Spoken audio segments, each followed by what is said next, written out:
So we've established where in the body needs greasing up, which grooves need greasing, and we've also established how we go about greasing that groove now, which is by combining two or more planes of movement that will help add mobility to the joint or to the movement specific. Now, the last part that I want to think about is the options and the choices that are available to us in order to grease the groove. We can use different pieces of kit and we can drive different drivers throughout the body in order to make sure that we grease the groove in the best way for the individual. So if I was to go after my anterior hip, I could simply grease the groove by driving the hips, using a hip driver. But what I might find is that this hip driver is giving me a little bit of ankle pain or maybe a bit of knee pain.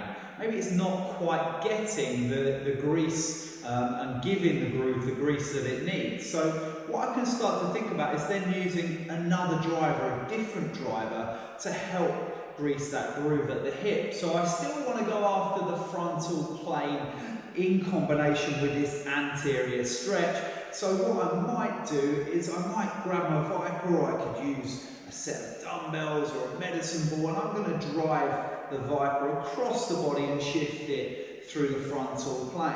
So this might be a good way.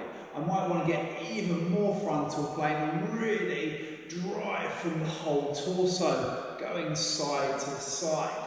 This might be the one that really unlocks not just the hips, but all the associated muscles and joints up and down the chain which talk and relate to that hip.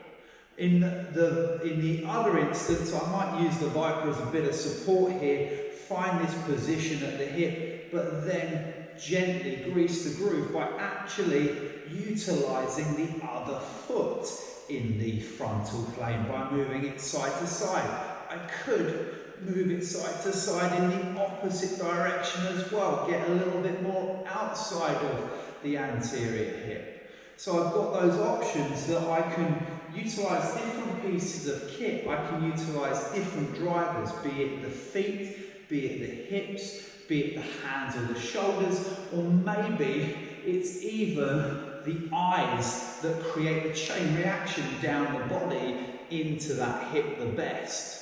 We've got to work out what works best for our individuals and what extra pieces of kit can actually maybe give us a little bit more bang for your buck as well. But you probably noticed that if I grabbed hold of a piece of kit and started working side to side here, although I'm greasing the groove and adding mobility, all that extra weight as well starts to build that ratio of stability in the opposite side hip at the same time. So you know what, we can get more done by getting creative with the way that we begin to grease the groove. So I hope that that was useful for you. It's now your job to go out there, give it a go yourself, start to grease the groove, find some planes of movement, find some different ways that you can gather a little bit more mobility out of any joint in the body or out of any specific movement.